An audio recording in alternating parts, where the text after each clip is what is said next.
Shalom, salam sejahtera dalam kasih Tuhan kita Yesus Kristus.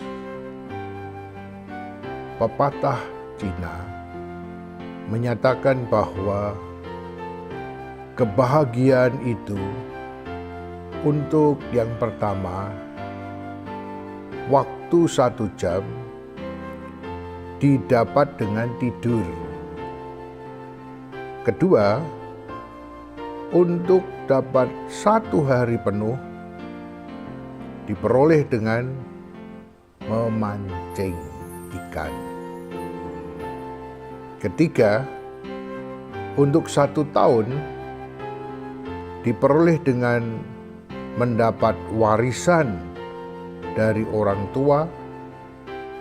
Sedangkan untuk waktu yang cukup lama, beberapa tahun, diperoleh dengan tekun dan setia berbuat baik atau berkontribusi bagi berbagi berkat dalam keluarga, masyarakat, dan lingkungannya. Nah, ibu, bapak, dan saudara, masalahnya adalah apakah kita bisa secara terus-menerus berbuat baik, terus-menerus menjadi saluran berkat Tuhan. Ada hambatan untuk berbuat baik dan berkorban.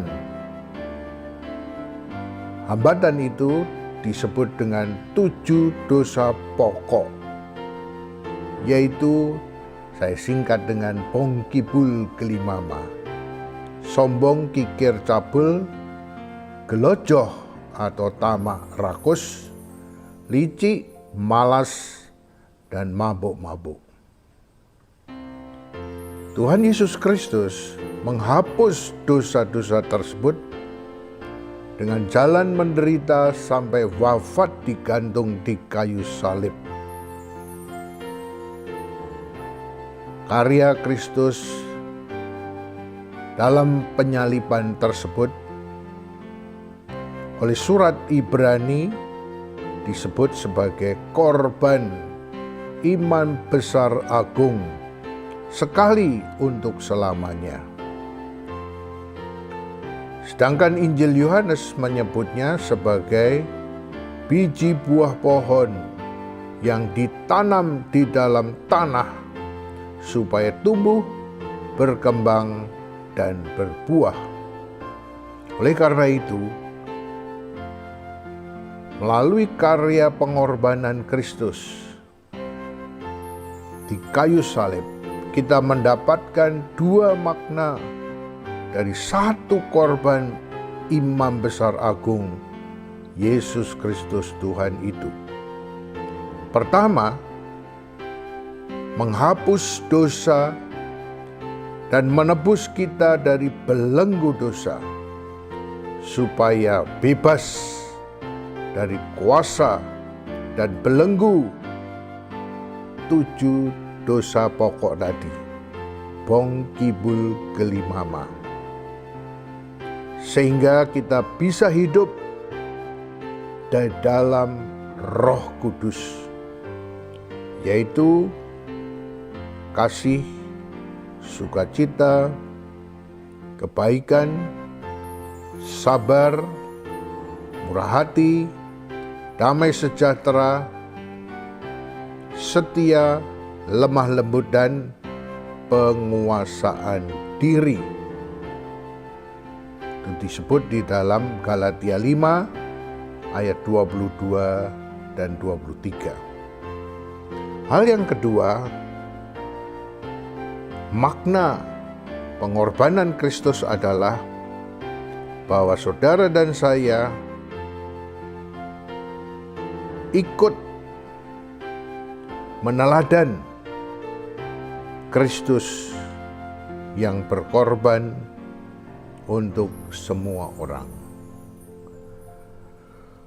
Ibu, bapak, dan saudara-saudari, saya ingin memberikan contoh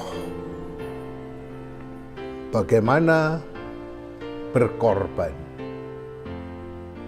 Pertama, kita mesti berubah dari hidup di dalam daging, dari hidup di dalam 7 dosa pokok tadi, lalu hidup dipimpin di dalam roh.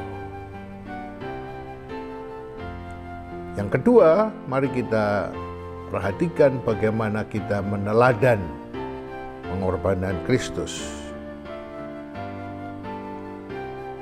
Korbankan waktu, tenaga, pikiran, dan dana untuk kontribusi dalam kehidupan bergereja.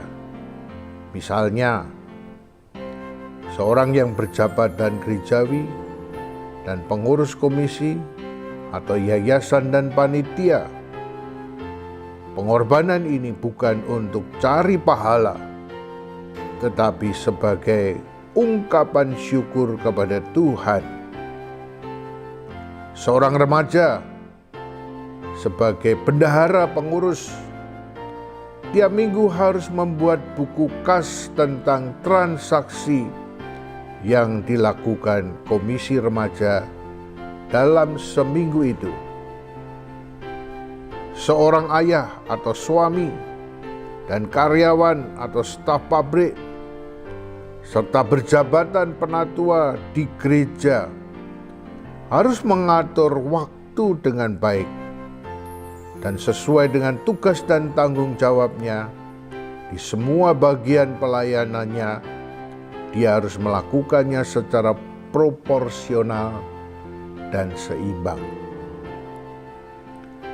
Contoh lagi, ada seorang ibu setengah baya dengan anaknya 4 orang anak.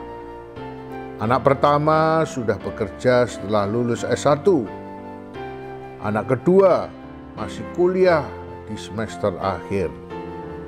Anak ketiga dan keempat siswa-siswi SMA. Ibu ini dengan kaki yang kesakitan, berjalan pakai tongkat, pergi ke pasar tiap hari untuk mencari rezeki buat biaya hidup anak-anaknya. Ibu itu berkata bahwa ia lakukan semuanya itu demi anak-anaknya. Ibu, bapak, dan saudara-saudara, itulah contoh kehidupan yang sedia berkorban, menderita demi kepentingan orang lain. Mereka tidak bermalas-malasan, mereka tidak santai-santai saja, tapi bekerja keras melawan kemalasan dan kebodohan. Amsal 11 ayat 19. Siapa tekun berbuat baik akan hidup bahagia. Siapa berkeras untuk berbuat jahat menuju maut. Alkitab Bahasa Indonesia masa kini. Amin.